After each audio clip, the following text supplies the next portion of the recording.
Shalom saudara dikasihi nama Tuhan. Bertemu kita kembali dalam saluran ini saudara, untuk mendengarkan kebenaran firman Tuhan.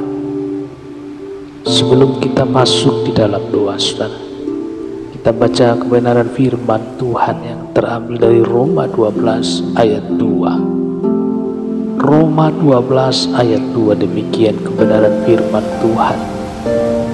Janganlah kamu menjadi serupa dengan dunia ini, tetapi berubahlah oleh pembaharuan budimu, sehingga kamu dapat membedakan manakah kehendak Allah, apa yang baik, yang berkenan kepada Allah, dan yang sempurna.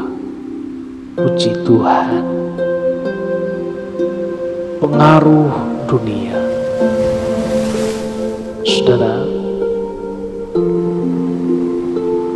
kata seorang pemuda kepada temannya, gak ngaruh,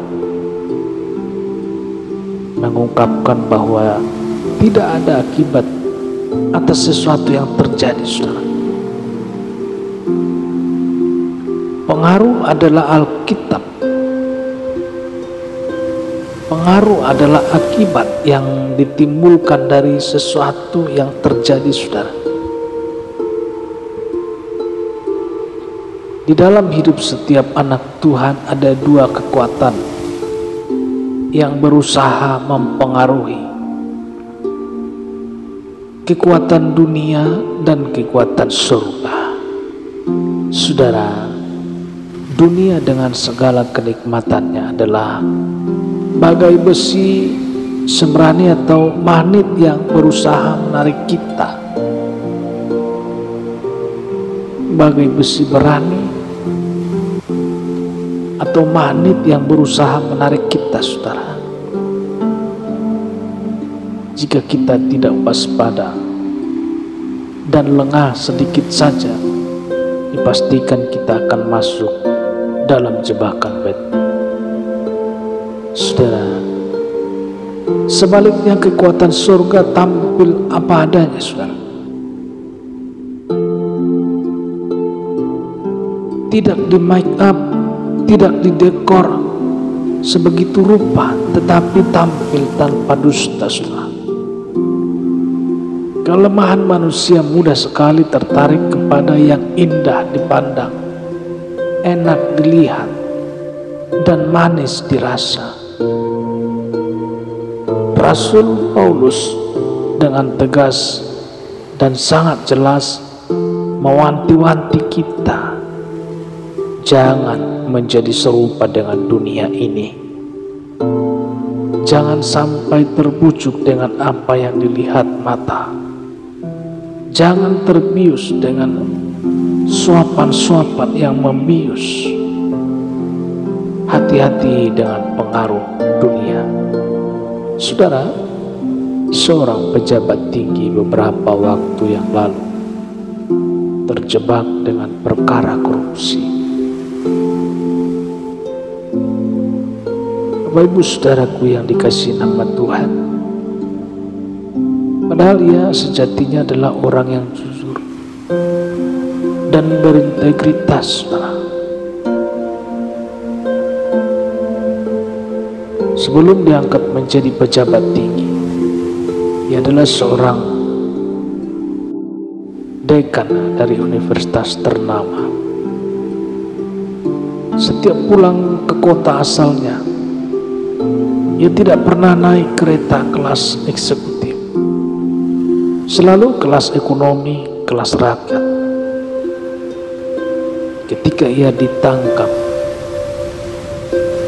pihak yang berwajib, ia ditanya mengapa bisa melakukan korupsi. Ia menjawab, pada mulanya ia selalu menolak semua, tetapi lama-kelamaan karena ditawari terus dengan tawaran-tawaran yang memikat, akhirnya ia luluh juga. Begitulah modus cara-cara dunia menjerat orang-orang yang diincarnya. Seorang profesor atau doktor atau dekan sangat jujur dan hidup sederhana saja bisa kena pengaruh dunia. Saudara, bagaimana dengan kita? Kita baca dalam Efesus 5 ayat 8. Rasul Paulus, memang dahulu kamu adalah kegelapan, tetapi sekarang kamu adalah terang di dalam Tuhan.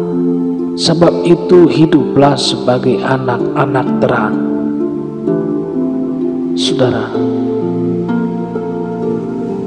renungan kita kemarin mengungkapkan bahwa jika hidup dalam terang, mestinya kita tidak lagi berada di dalam kegelapan, saudara. Selaras dengan itu, ayat ini kembali menekankan dulu kita hidup dalam kegelapan, ikut dalam bujuk rayu dunia karena pengaruh dunia, tetapi sekarang tidak boleh lagi terjadi. Siapa anak-anak terang? Kita adalah anak-anak terang. Saudara, anak terang adalah orang yang rohaninya hidup bersinar. Apapun hidup kita harus nampak bagi dunia ini bahwa kita adalah anak terang. Kita tidak boleh lagi mengikuti gaya dunia, saudara. Kita tidak boleh lagi mengikuti cara-cara dunia. Jadi pada waktu kita dihadapkan dengan bujukan dunia, kita harus sadar bahwa kita adalah anak terang, tidak sama dengan kegelapan. Anak terang seharusnya hidupnya sudah benar-benar diubah 180 derajat ke arah Kristus. Apa saja tanda-tanda perubahan itu? Cara pandangnya harus ke arah Kristus. Sikap perilakunya atau biasa disebut kelakuannya harus meneladani Kristus. Hobinya atau kesukaannya, kegemarannya, gaya hidupnya harus dibangun ke arah Kristus. Orang seperti inilah yang disebut anak-anak terang. Nah, saudara, kita anak siapa? Bukan nama orang tua Anda, bukan nama orang tua kita yang ditanya, saudara. Kita anak terang atau anak gelap? Sudah saatnya kita mengubah haluan hidup kita. Hidup sebagai anak terang akan memampukan kita bisa melihat kegelapan. Hidup sebagai anak terang menyebabkan kita tidak lagi menyukai kegelapan, saudara. Jauhi pengaruh dunia dan hiduplah sungguh-sungguh dalam terang. Saudara, demikian renungan pagi pada saat hari ini. Selamat beristirahat, selamat beraktivitas, selamat beribadah. Terus jaga protokol kesehatan. Tetap semangat. Salam sehat, salam sehebat. Tuhan Yesus memberkati kita. Kita berdoa. Terima kasih Tuhan untuk pagi hari ini. Kami mengucap syukur atas kasih-Mu, atas pertolongan-Mu, perlindungan-Mu Tuhan, yang selalu nyata di dalam kehidupan kami.